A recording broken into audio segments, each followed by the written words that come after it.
সেতু না থাকায় ছোট্ট নৌকায় করে পারাপার করতে হতো মানুষকে, কখনো বা রুগীকে কাঁধে করে নদী পেরোতে হতো।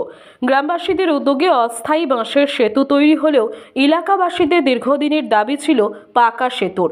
এই দাবি পূরণ করতে বিক্ষোভ, রাস্তা অবরোধ বা সরকারি দপ্তর ঘেরাও, আইনিভাবে বিভিন্ন দপ্তরের চিঠি চাপাটির লড়াই চালিয়ে অবশেষে সাফল্য এলো। প্রায় 30টি গ্রামের মানুষের দাবি মেনে কালনার মন্তেশ্বরের গাব্রপুর থেকে মেমারি 2 নম্বর ব্লকের সোদলা গ্রামে সংযোগকারী পাকা সেতুর কাজ সম্পন্ন হয়ে গেল। উদ্বোধনের অপেক্ষায় দিন গুনছেন এলাকাবাসীরা। কালনার মন্তেশ্বরের বাঁকা নদীর দুই পারে রয়েছে প্রায় 30টি ছোট বড় গ্রাম। এই গ্রামের মানুষরা যে কোনো দরকারি কাজে কালনা শহরে আসতে গেলে প্রায় 18 থেকে 20 কিলোমিটার ঘুরপথে যেতে হতো। নতুন সেতু থেকে চলাচল শুরু হলে তা অনেকটাই কমে যাবে। পাকা সেতুর দাবিতে এলাকার মানুষজন একজোটে লড়াই ও আন্দোলন চালিয়ে গিয়েছিলেন। এই ব্রিজের নিচ দিয়ে বয়ে গিয়েছে বাঁকা নদী।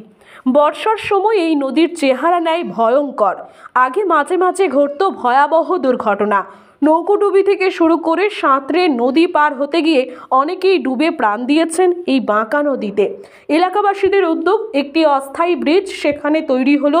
সেই ব্রিজ হয়েছিল নষ্ট বেশ কয়েক বছরের মধ্যেই। এরপর জেলা পরিষদের উদ্যোগে এই কংক্রিটের ব্রিজ তৈরি হচ্ছে। উদ্বোধন হলে সাধারণ মানুষের জন্য খুলে দেওয়া হবে এই পাকা নদীর ওপরের ব্রিজ। ব্রিজ হওয়াতে স্থানীয় এলাকার 30টি গ্রামের মানুষের যাতায়াতের ব্যাপক সুবিধা হবে। কালনা থেকে মন্তেশ্বর পৌঁছানোর দূরত্ব কমবে প্রায় 18 থেকে 20 কিলোমিটার। আগে এই গ্রামগুলো খুবই ব্যাকওয়ার্ড জায়গা। এখানে পারাপারের ব্যবস্থা ছিল নৌকা। আমাদের এখান থেকে 30 কিলোমিটার ঘুরে তবে কালনা সাব ডিভিশন, আমরা কালনা সাব ডিভিশনের আন্ডারে, এবং ওখানে হসপিটাল, কোর্ট, তারপরে সব কিছুই ওখানে আমাদের যেতে হলে 30 কিলোমিটার ঘুরে যেতে হতো। সেই জন্য আমাদের এখানকার 20-25টি গ্রামের মানুষ খুবই দুর্ভোগের মধ্যে ছিল, এবং তারা কোনো ক্রমে আর কি নৌকায় পারাপার হতো। কোনো সময় হঠাৎ নৌকা হয়তো ডুবেও যেত, এরকম অবস্থায় বাস করছিল। তারপরে আমরা কিছুদিন পরে চেষ্টা, আগে সেতু ছিল না, তখন নদীতে ছোট নৌকা থাকতো। সেই নৌকাটাই আমাদের ভরসা ছিল, নৌকার দিয়ে পারাপার করা হতো। এপারে ছেলেমেয়েরা পড়াশোনা করতে যেত। সামনে সোদলা হাই স্কুল আছে, ওখানে সব ছেলেমেয়েরা পড়াশোনা করে।